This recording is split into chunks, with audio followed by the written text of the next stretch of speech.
Before we get into it, if you enjoyed these videos, please hit the like and subscribe button, and keep in mind that these are my own thoughts, opinions, and ideas. These are not meant to be, nor should you take them as, investment or trading advice in any way, shape, or form. Do your own due diligence, put in the work for yourself, and make your decisions based on that. Alright folks, here we are on Wednesday, March 5th. We're going to take a look at ASTS today. So ASTS came up on my think or swim scan here because it is triggering on the TTM squeeze indicator that is on the backs of a lengthy TTM squeeze trigger and fire that set off this really nice move after earnings. Now today it was coming in with some news with a few price targets that were raised, and maintaining outperform ratings and stuff like that. And so this is pretty common on the backs of a nice earnings report or positive view of earnings report, stock continuing to sort of get some play off of that based on subsequent reactions to that, such as analysts raising price targets and stuff. So it moved up a little over 11.5% yesterday, and then today coming through over 18%. I almost put out a video on this last night and elected to do a more macro video instead, so missed the boat on that one. But so here we are anyway.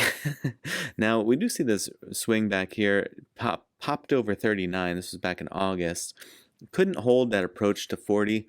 You look at the long-term chart here. I mean, this has been quite a banger for a lot of folks by this point, right? It dripped all the way down here to $1.97, and that was just less than a year ago. So less than a year ago, you could have bought this puppy for $2, and then by August, you could have had those $2 turn into $39. So immense movement here and tremendous potential.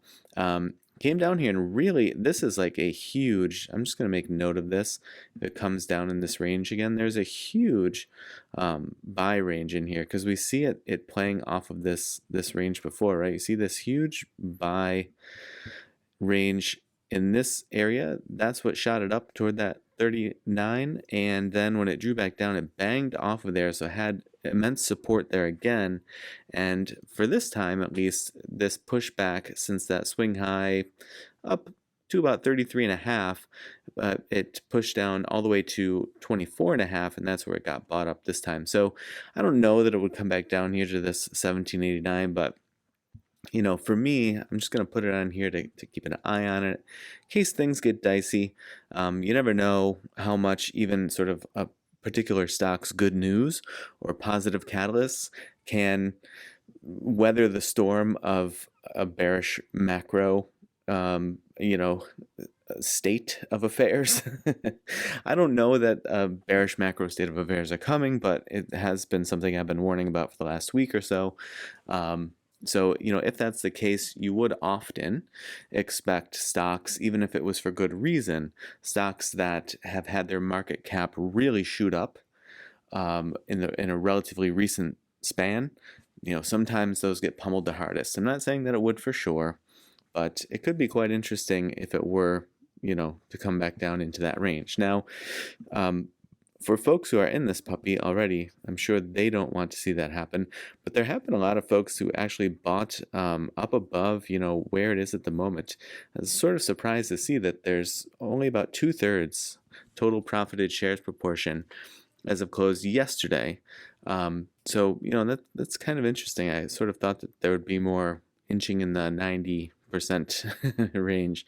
But that seems to be that some folks who bought in that huge run up, like through 39, they had accumulated a lot in that range, and seemingly have ended up holding it as far as can tell. So do some of those folks step in to add buy side pressure as well to help lift the stock? Maybe they're dollar cost averaging down, they see huge gains coming in the last several days, really from this period here, like at the end of January up until today. So that could potentially open the door for some additional buying pressure to come in. Now, if things do continue to move to the upside here, immediately I have 34.40, so it might catch some resistance there. If it breaks through there, I would be looking for price targets of 37.10, and then breaking this previous swing high and getting to 40.53. I think that would be all-time high. Yeah, that would be all-time high if it were to get to that 40.53 level.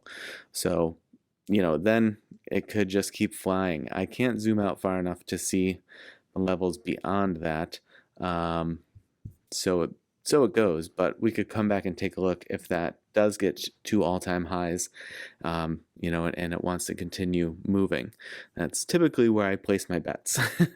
All-time highs, and then just kind of like capitalize on the rocket ship. But of course, at some point, things kind of come back down to earth a bit.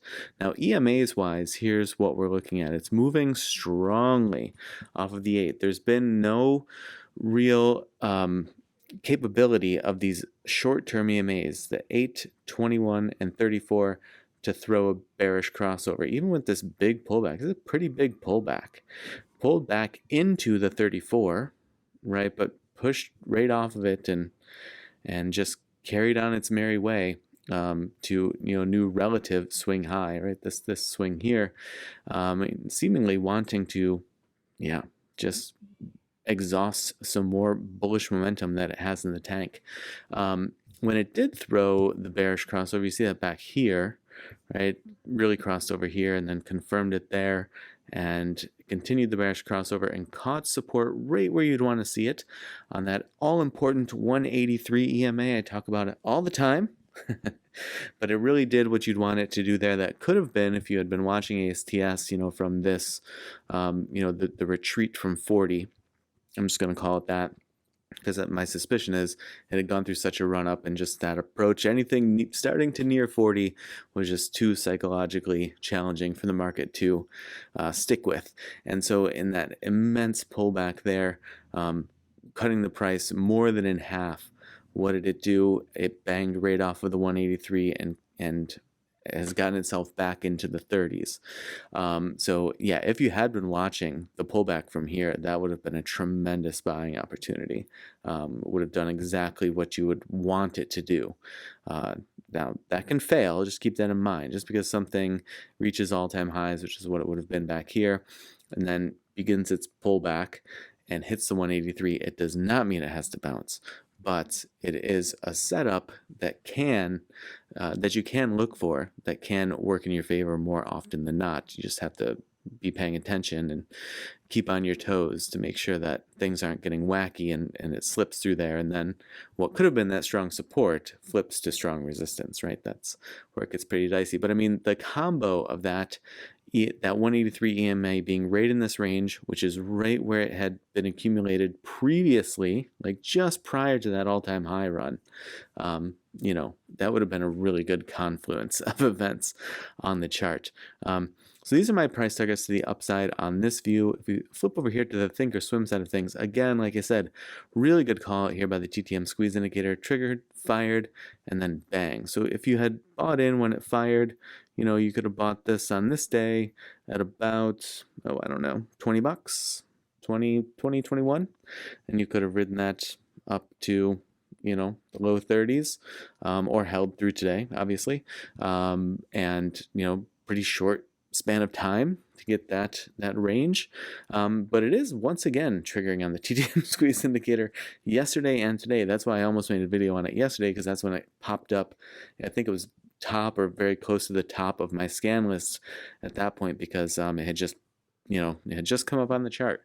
And so that was the first trigger candle. Continuing the trigger candle today, pretty interesting. We'll see what that amounts to. It did, of course, hit resistance right at the +1 ATR for the month of March. So does it mean it's done? No, definitely not. It can stretch well beyond the +1 ATR. It just did it last month, right? So it can definitely push through. And if it does, what I would tend to gravitate toward is, okay, what are the April levels, right? So the April levels that are above it right now are these three: 35, 46, 38.15 and 40.84. So if you're looking for additional price targets of where it might hit some resistance, where things might get a little sticky, or where it might reject and pull back from, those could be levels. Yeah, I mean, maybe it gets a little thorny as it approaches all-time highs. But this 40.84 that's here at the moment is mighty close to the 40.53 that we have on this chart as well. And so this one I set up myself. This one just auto-populates based on the setup that I have loaded into the Thinkorswim platform. So when those things start to sort of play really nicely together, it can look extra interesting. Again, if it's just a normal period of time, then that's what I would be saying. It's seeming like it wants that all-time high tested again. But again, just keep in mind, if there is a major slip in the market, there's a downturn of some sort, or downturn continues, it picks up speed, however you want to think of it, all of this could get thrown out the window, not for reasons particular to ASTS or to this chart, but just because it's getting sort of cannibalized by the overall market. So just keep that in mind, of course.